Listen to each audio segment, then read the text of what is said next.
Okay, so today we're going to be working on colorizing black and white images. This process is the same as what we were doing last week with the colorized, the line art. Same basic steps for that, except it's a black and white photo to colorize. I'm sure you've seen that before where they're, take a black and white photo. Sometimes they've done it with older movies where they colorize it. So we're going to experiment a little bit more with blending modes. Last week, we were just using the multiply blending mode to make the line drawing come out, or, you could still see the line on the line drawing when you were painting. I have a page that talks a little bit about blending modes a little bit more.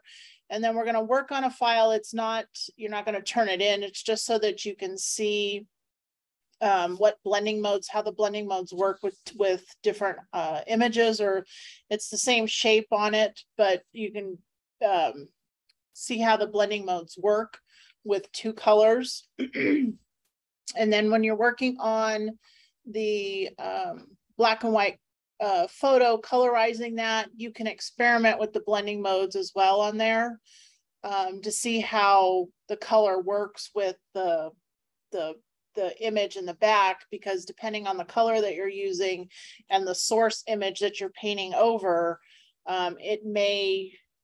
one blending mode may work better in one part of the image as opposed to the other. So we'll kind of experiment with that a little bit today. The link to the module is still the same one as last week for the colorized line art. If you click on that, that will take you to the module. So you see I have a page that talks about the Photoshop blending modes, and this comes directly from the Adobe website. So it's written by Adobe, and it's pretty detailed as far as explaining what blending modes are and what they do depending on which one you choose and how you're working with it, what images you're working with it, okay? So just briefly, blending modes specified in the options bar control how pixels in the image are affected by a painting or editing tool. Think in terms of the following colors when visualizing a blending mode's effect. So the base color is the original color in the image. The blend color is the color being applied with painting or editing tools. And then the result color is the color resulting from the blend. So there's blending modes on the layers panel, and then there's also blending modes with the paintbrush. So you can use them in conjunction with each other, but sometimes they'll cancel each other out depending if you're using the blending mode on the layer or the blending mode on the actual brush that you're painting with. Okay, so for this assignment, we're going to be using the blending modes on the layers and not on the brush. You're just going to leave the brush at normal, paint over it, and then experiment with the blending modes for each layer. So you can do each section of the image on its own separate layer, because if you, like I said, work with the blending modes and one works better on one area than another, you're going to want to put the color each area on its own separate layer. Just so that you can experiment with the blending modes on each area. If you just put it all on one layer, the blending modes, you're stuck with that one blending mode for that whole layer.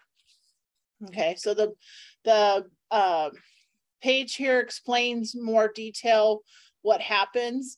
It doesn't really make sense until you're going in and experimenting with each of the blending modes, and it'll give you a clear idea of what it does.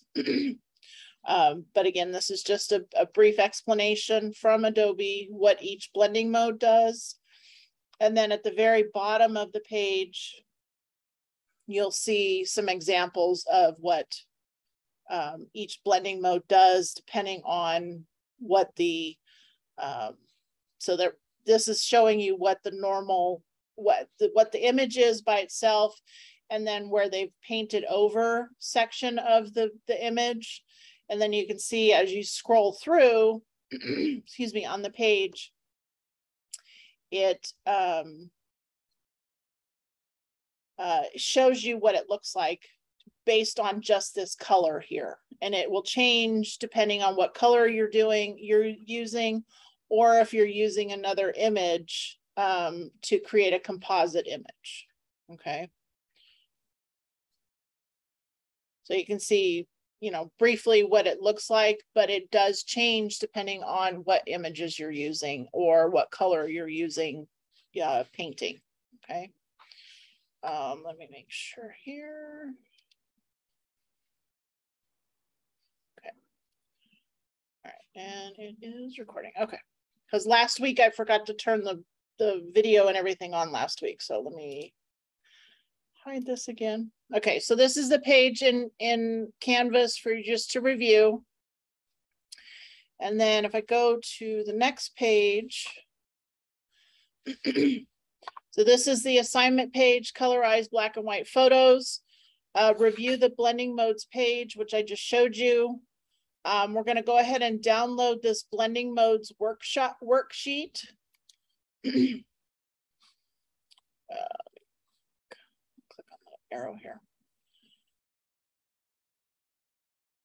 And again, this isn't required, but it's just for you to experiment with so that you can see what the blending modes, how each of them work. Okay, so in the layers panel, you'll see it has separated by artboards. So each artboard is a separate group. If you expand the little arrow next to artboard 1, you'll see the pink circles for each of those sections. So each of those pink circles tells you which blending mode to change that pink circle to. Okay, so for artboard 1, normal, you're going to leave it at normal. For the next one where it says dissolve, you're going to come up here to your blending modes, right up here towards the top, and you're going to change it to dissolve. The next one, darken. And then just go through the list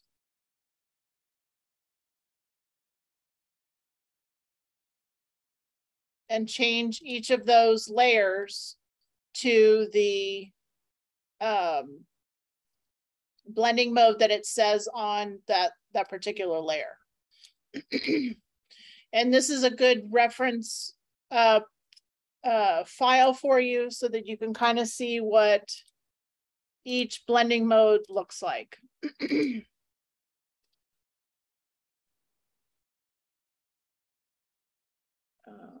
Color dodge.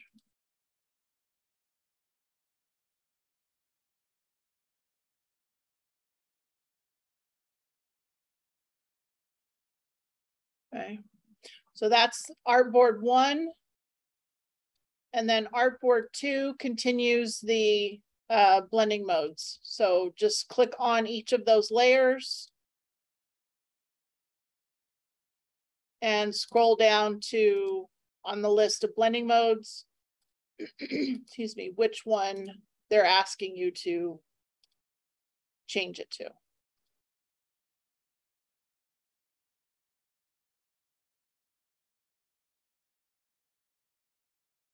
And again, this changes depending on what images you're using or what color you're using.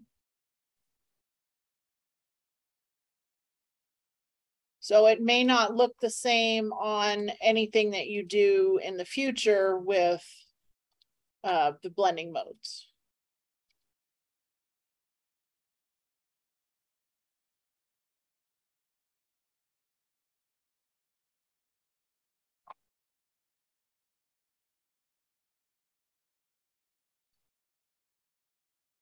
Oops, that should be color. And then luminosity.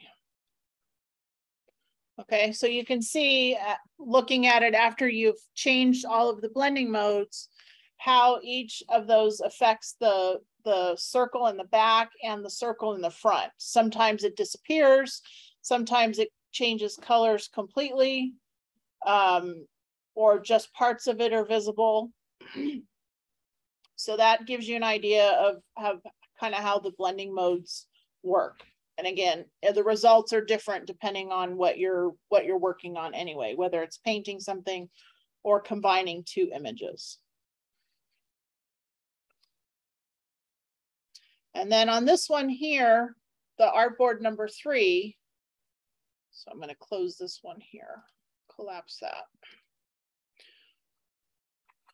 So you're going to click on the different rectangles here in the layers, and just kind of go through the list and see which one gets you closest to the image on the left.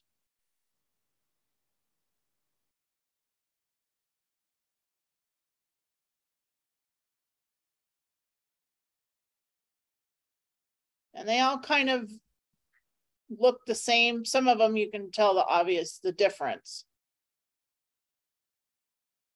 So either color or color dodge, any of these here kind of give you that same effect.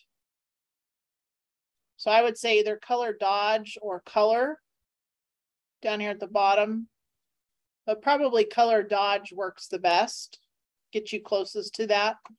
And then the blue one,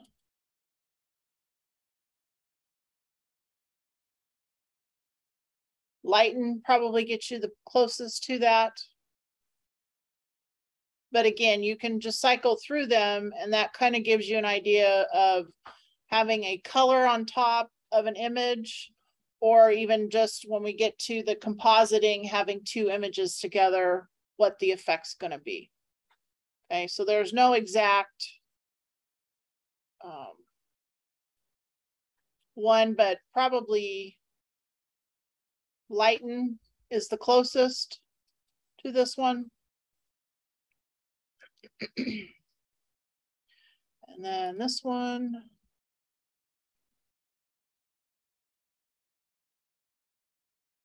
is probably hue. Will get you the closest to that one. Okay.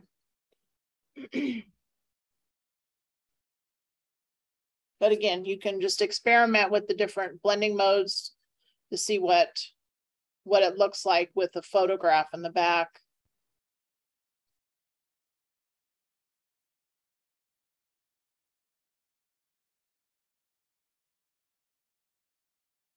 And the blending mode, how it would work. Okay, so again, this isn't required. I just want to, so you can see how the blending modes work. You don't have to save it or turn it in. It's just for your reference if you want to later on open it up again and work on it, or change it, but you don't have to turn this in. Okay.